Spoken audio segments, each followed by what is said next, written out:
Hello, ladies and gentlemen, boys and girls. Welcome to another episode of the Tradie Business School podcast, the only podcast you need to be listening to get yourself more time, more freedom, and make sure you're off with the tools. I am joined with a very, very special guest today, the lady that has been the face of Tradie Business School for many years now, head coach, the brains and the beauty behind the organisation. Please welcome Miranda Hill.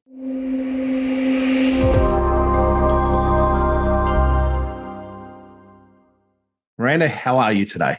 I am wonderful. Thank you. What a wonderful intro. I don't think I haven't been introed like that before, Adam. So thank you. No, you are most welcome. And Miranda, we've been chatting offline, obviously, and I thought this was a really important podcast. Offline, we were talking about the importance of connecting with our clients and our community. And it dawned on me that we hadn't had you interviewed on the podcast that you've done so many episodes on now. So I thought it'd be great for the community out there to really, get to know who you are and what you're about, because you've got some amazing stories. You've done some amazing things. I mean, just running the distances you run is amazing in itself. But in the coaching space, you've been here for many years now. So yeah, I'd love to myself get to know more about you as well as at the same time as the audience out there. Fantastic. Right. So an episode about me, ladies and gentlemen, strap in. You probably have to park on the side of the road, get ready, take some notes. Yeah. Do not be driving while listening to this podcast. It's going to be a banger. No, it is wonderful. I think by the time this episode gets aired, we will have at least done 100 episodes, which I know we are around about now, circling around that 100 episode. If not, we had passed the 100 episode for Tradie Business School, which is phenomenal. I remember back when we launched Tradie Business School, and week on, week out, we've been sharing and connecting with all of you listening. And I suppose the first thing I'd love to say is thank you. Thank you to every one of you listeners out there that continue to tune in. I am so grateful because I know that there are many places that you could be and many other podcasts you could be listening to, and that you are here listening.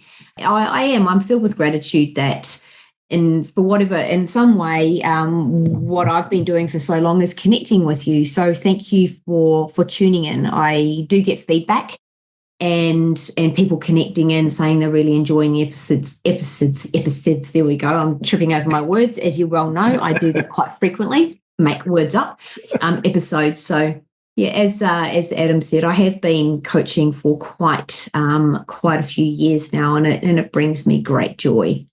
Amazing. So Miranda, let's start at the beginning. Like, you've got this sound about you that's certainly not Australian. So let's start. Where are you from? Where did you begin? Where did it all begin? Well, I'm a Kiwi. Born and bred in Wellington, the mighty windy Wellington. So someone said to me once, because honestly, wind gives me the shits. It really does. You just can't have a picnic in the wind. It blows your skirt around your head. Your hair goes messy. It sticks in your lipstick. It's a bloody nightmare. But someone said to me once that Wellington apologises well. Wellington is a beautiful place, and on a stunning day, the mountains with the snow in the distance. One of my first jobs in Wellington was at BP Oil, and the office was right looking over the harbour. And I used to watch dolphins in the harbour and watch the snow on the Tararuas and things like that during my day. It was pretty rough. But yeah, born and bred in Wellington. Amazing. So you're no longer there. When did you leave? Where did you go? What did you do? And what brought it all on? What was the catalyst for leaving Wellington? Wellington, sorry. Now I can't speak Australian. My tripping over the words syndrome is contagious, Adam. Yeah. So no doubt you'll do it again. I do have a good laugh over it. So there's this thing in New Zealand. So I grew up there. I went to university. I did a science degree, believe it or not. I got in psychology. I mixed the two together. So I've got a psychology degree because I just love people. Figuring out people patterns and codes. It's something that I was interested in very, very early on. But for those of you Kiwis tuning in, you'll know the OE, the overseas experience, which pretty much every Kiwi, young Kiwi is expected to go and do, where we take flight. We either finish school and go, or we finish university and go, maybe work a little bit, as I did. I thought Kiwis didn't have wings, though. Oh, some do. This one does. This one does. Yeah. And we go overseas to do a working holiday. So I left Wellington and travelled via the US, where I sort of drove coast to coast, caught the train coast to coast, all solo. I hopped on that plane by myself and off I went. Wow. And then I landed in the UK, where I worked and travelled for a good couple of years, working for investment banks, and I worked on the trading floor of Goldman Sachs. That was fascinating. All prior to the GFC, but that would have been an interesting day, yeah. Yeah, well, I wasn't there then. I wasn't there, so it was all before then. But it was.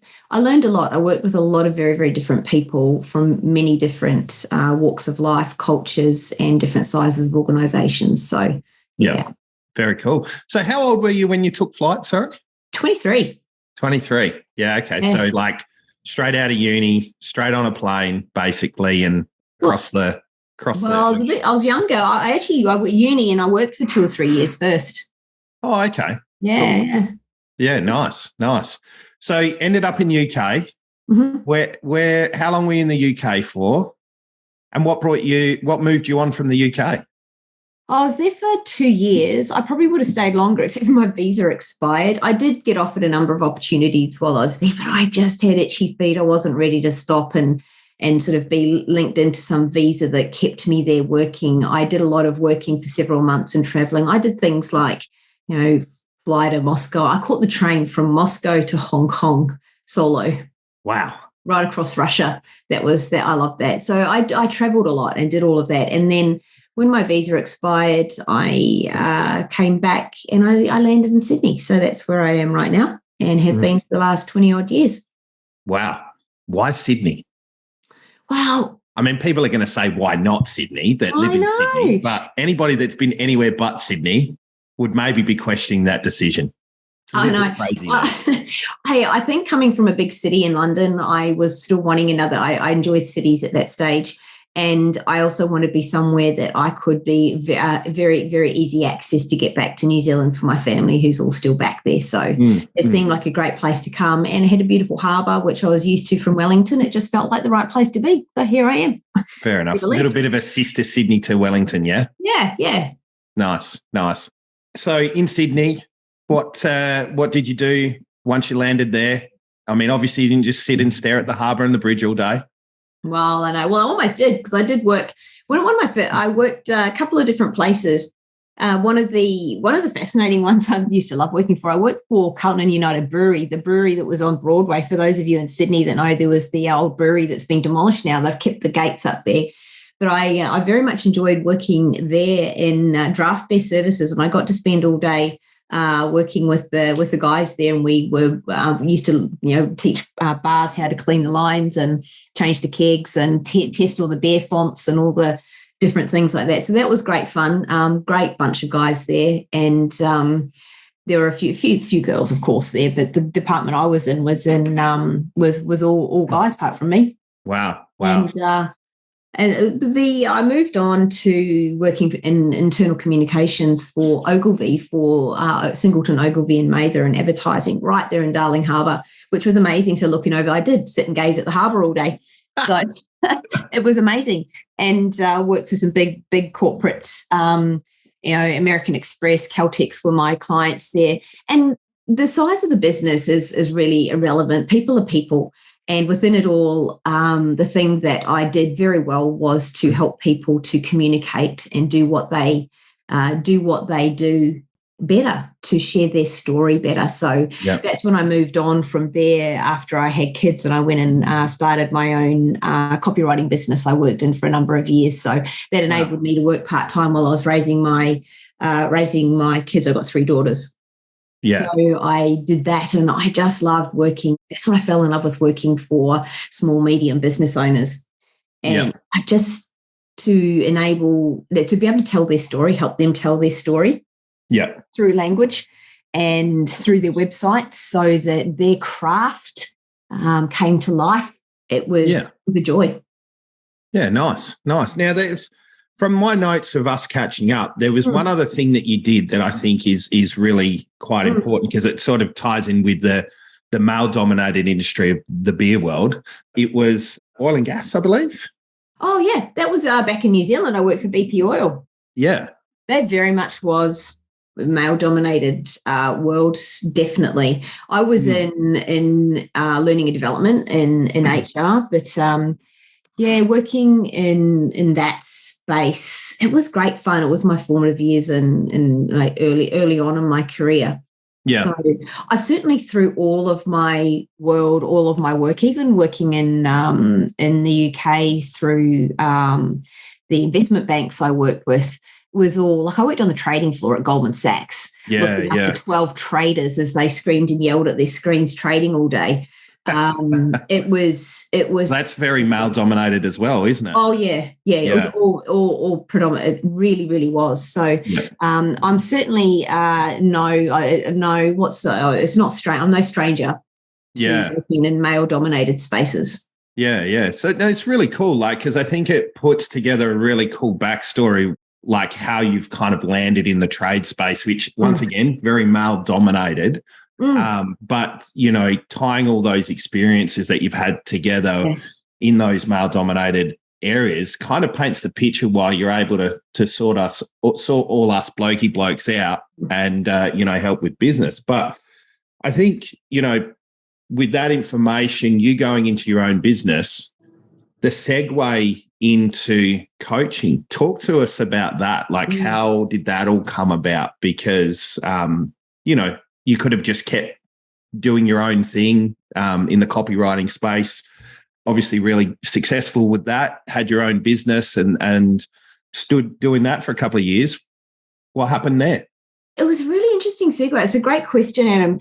One of the very, very early on, I was doing a writing course. One of the first things we needed to do was to really think about why we did what we did. So this ties into what we teach our clients all of the time, to focus on your why, your vision, why you do what you do. So we had to do that at a personal level. And I certainly encourage our clients within the program to think about why, to have a personal vision for yourself and connect in with why you do what you do as an individual, as well as through your business.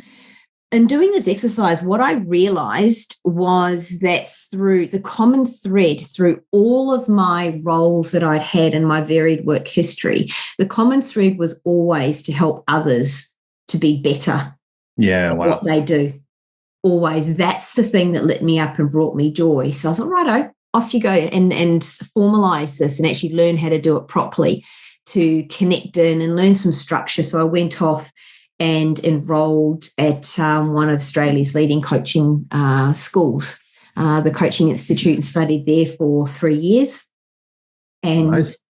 So I went off and did that and landed in the coaching space. And that was because I'm not one to do things by halves either. So certainly doesn't seem that way, that's for sure. And the clients that know you already certainly would agree with that. Yeah. I do. So landed in the coaching space. Was Tradie Business School your first stop? I ran my own coaching business for a while. And so, no, it wasn't my first stop.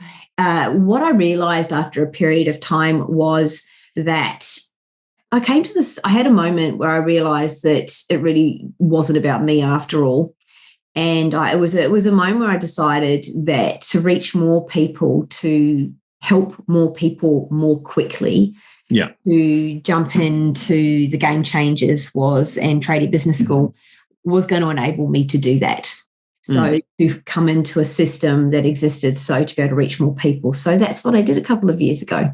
Yeah, nice. Ever looked back? No, never looked back. Excellent. That's the correct answer. I get huge joy out of working with our clients, to connecting with all of you listeners as well, to know that you tune in, you listen, and that I can influence the way in which you think and perceive your worlds, and that you may go out and choose to take different action or think differently around your business, around the way that you interact with others, even going as far as your relationships with your partners, with your children, all of those things. Like one of the things I'll always say within our coaching programs is I coach the whole human being and not just the business. It is so important. We don't have business problems. We have personal problems that show up in our business. And that's such a huge point to make to everybody that is listening, like the personal side of business. Like, all right, I was talking about this the other day with somebody, just how boxed, pigeonholed it used to be with don't bring your personal shit to work. Make sure that you keep that separation. But it's like literally impossible, and I think that's one of the most powerful things that you bring is with all that background that you have in male-dominated spaces, but also the training and the development around, psychology and language and patterns and all of those sorts of things is, really being able to see how that personal stuff is manifesting in business. The amount of times I've had people like, oh, I've got this problem with my marketing, and it's like, no, the problem's not the marketing, it's you and what's going on at home. Like, I mean, I remember an example of a guy who was, all my leads have died, blah, blah, blah. But the issue was he used to come into work on a Saturday and do all his marketing, get leads and all of that for the next week, but ended up having a fight with the partner over the amount of time he was spending at work, stopped doing that. And that's what actually trashed his marketing, because he stopped doing that because of a personal issue. So, they're the sorts of patterns and behaviors I think that you pick up on really well with our clients. So talk a little bit about, I guess, what you see as the superpower that you bring. I mean, I've probably alluded to it a little bit, but what is it that you feel that you help our clients with the most? The mindset, the inner game. So I firmly believe, as I touched on, it is we don't have personal problems, business problems. We have personal problems that show up in our business, and this goes as far as to talk to our characteristics, our behaviours, our belief patterns, our values, our family system, and how this plays out in limiting what we believe we're capable of, limiting our thought patterns, and so drawing attention to those in a way that clients have moments where they go, wow, okay, now you can see them pop past the moments. Yeah, the breakthrough moments.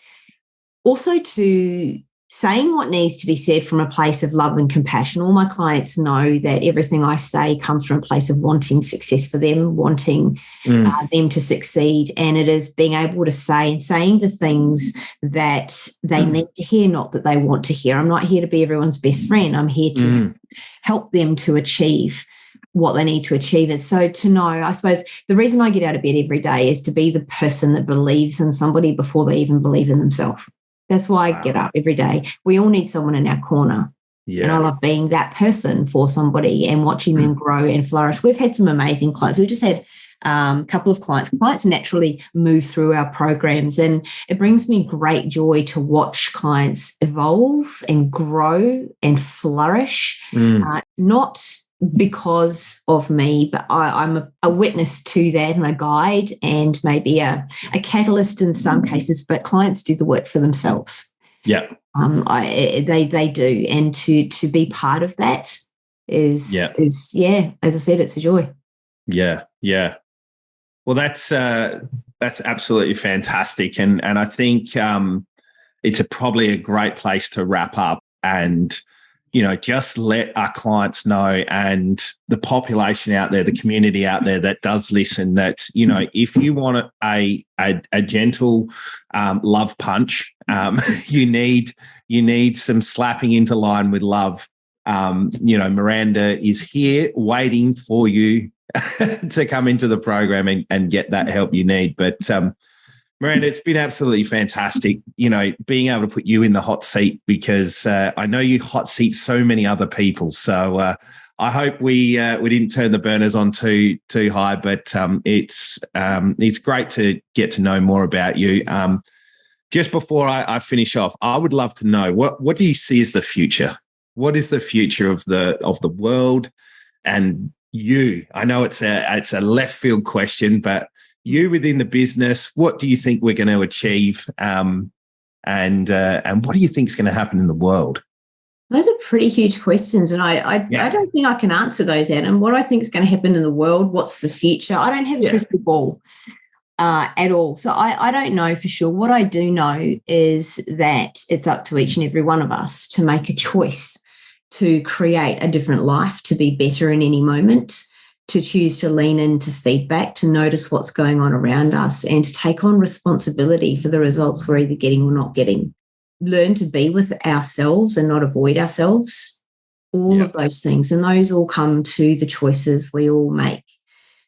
There are opportunities in abundance for all of us. Yeah. And I do believe that the connection with others, the leaning on others, the bringing a little bit more love into the world, care, compassion, and understanding, and listening and really connecting and being present with each other will, it'll sound cliche, make the world a better place. It will make your world a better place. Definitely. It is up to each individual to make the decision to do that. Yeah. And to choose to understand that the power is ours, each and every one of ours, to change our own worlds and through that ripple through the lives of others. To wait for it to happen and things and the stars to line up, believing that it's all outside of you. You're limiting yourself. So there we go. That's my parting rant. I love it. I love it. That. Yeah. So if you're playing too small, give us a call. Yeah, absolutely. And thank you. As I said at the beginning, thank you everyone for listening. It's been it's fun to talk about myself. We all love to talk about ourselves. So thanks, Adam, for asking. For those of you considering ideas that maybe joining a program might be for you, then reach out. For those of you that are happy cruising along within listening to the podcasts, if you haven't already, jump over and join the Tradie Business School, the Tradies and General Contractors Global free Facebook group. I do a live in there every week, so you can listen to me talk some more if you would like. We've got some great free resources and tools that you can download in there as well. So jump on into that on Facebook. And if not, we'll see you again for the episode next week. Amazing. Thanks so much. See you next time, Miranda.